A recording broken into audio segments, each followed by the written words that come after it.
Hello everyone, welcome to this video, and in this video I'm going to show you how you can fix Instagram app not displaying Explore page. So if the Instagram app is not displaying your Explore page, then in this video I have found 3 easy ways in order to basically fix this issue. So let's just start with fix number 1. All you need to do is head over to settings and then Wi-Fi, because you need to make sure that you have a proper Wi-Fi connection. If you don't have a proper Wi-Fi connection, or if Wi-Fi is disabled, the Explore page will not load over on Instagram, and it will basically not show up over on the Instagram app. So just make sure that you have a proper Wi-Fi connection, or of course that cellular mode is enabled.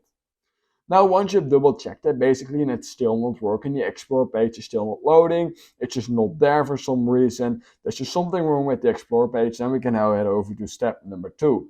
What we want to do is open a Safari tab like this, and we want to head over to this website called downdetector.com, because we need to make sure that the Instagram servers are not down.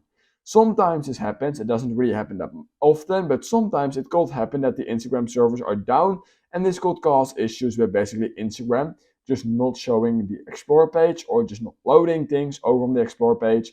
So just head over to Instagram and make sure that there basically aren't any crazy spikes.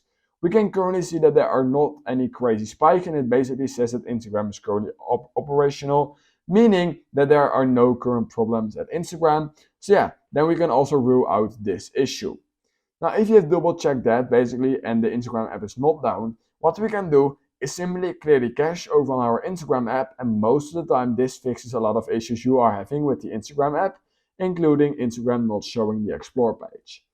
Now in order to do this, what you want to do is open Settings, scroll down to General, then click on iPhone Storage. Once you're right here, simply scroll down till you find Instagram and click on it. Then click on Offload App, and basically by clicking on Offload App, it will completely clear the cache of the Instagram app, and it will also refresh the entire app, and it will free up some storage on your device. What you can do is then reinstall it back again using this page, and all your documents and data will be saved, and you will still be logged into your account and everything. It's basically just like a hard reset of the Instagram app, and you can see if maybe that fixed the issue for you. And that are basically all of the fixes I have found for you in this video. So if you learned something in this video, or if some of these fixes fixed it for you, then please consider liking this video, subscribing to my channel. And I hope I will see you in my next YouTube tutorial video.